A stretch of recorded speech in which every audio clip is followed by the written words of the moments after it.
এরকম cream biscuit তো বর্তমানে দোকানেও পাওয়া যায় না, আর সেই ক্রিম বিস্কিটটাই যদি বাড়িতে তৈরি করে নেওয়া যায়, তাও আবার একদমই অল্প উপকরণে, তাহলে কেমন হয়। Hello viewers, welcome back to my channel ভাই বোন কুকিং হাউস। আমি আজকে আপনাদের সামনে হাজির হয়েছি পারফেক্ট ক্রিম বিস্কিটের রেসিপি নিয়ে। আশা করছি রেসিপিটা আপনাদের সবার ভালো লাগবে। তাহলে শুরু থেকে শেষ পর্যন্ত রেসিপিটা দেখতে থাকুন। রেসিপিটা তৈরি করার জন্য আমি এখানে নিয়ে নিচ্ছি হাফ কাপ পরিমাণ গুঁড়ো করা চিনি। চিনিটা অবশ্যই গুঁড়ো করে নিতে হবে।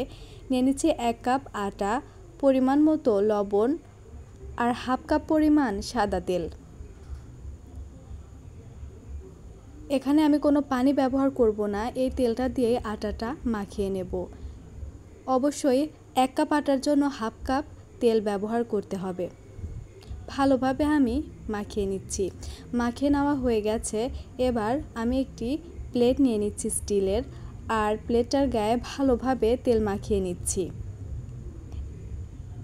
এবার আমি অল্প অল্প করে ডো নিয়ে প্রথমে চেপে চেপে নিচ্ছি, আর তারপরে গোল করে হালকা একটু প্রেস করে দিচ্ছি। আমার রেসিপিটা যদি আপনাদের ভালো লাগে, দয়া করে লাইক, কমেন্ট এবং শেয়ার করবেন। আর যারা আমার চ্যানেলটাতে নতুন, আমার চ্যানেলটা সাবস্ক্রাইব করে পাশে থাকা বেল বাটনটি বাজিয়ে দেবেন। এতে করে আমার ভিডিওর নোটিফিকেশান সবার আগে আপনি পাবেন। এভাবে করে আমি সবগুলো বানিয়ে নিচ্ছি। আর এইভাবে যদি আপনারা বিস্কিট তৈরি করেন, তাহলে বাড়ির সবাই তো পছন্দ করবেই, এবং বারবার আপনার কাছে রিকোয়েস্ট আসতেই থাকবে এই বিস্কিটটা তৈরি করার জন্য। আমি মাঝখানে একটি করে বাদাম দিয়ে দিচ্ছি। আপনারা চাইলে কিশমিশ দিয়ে নিতে পারেন, আবার চাইলে কিছু না দিলেও চলবে। এবার আমি একটি কড়াই ফ্রিহিট করে নিয়েছি 10 মিনিট মিডিয়াম আঁচে, আর প্লেটটা একটি স্ট্রেনারের ওপর দিয়ে দিচ্ছি। আর ঢাকনাতে ছিদ্র থাকলে সেটা বন্ধ করে দিচ্ছি, আর অপেক্ষা করছি মিডিয়াম টু লো আঁচে 30 মিনিট।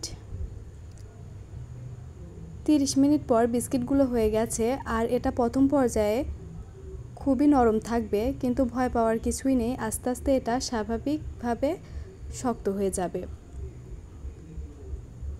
দেখে বুঝতেই পারছেন এটা ঠিক কতটা পারফেক্ট হয়েছে। তাহলে এই ছিল আজকে আমার রেসিপি। আশা করছি রেসিপিটা আপনাদের সবার ভালো লাগবে। বাড়িতে একবার হলেও ট্রাই করে দেখবেন। আজ এ পর্যন্তই। আপনারা সবাই ভালো থাকবেন। আল্লাহ হাফেজ।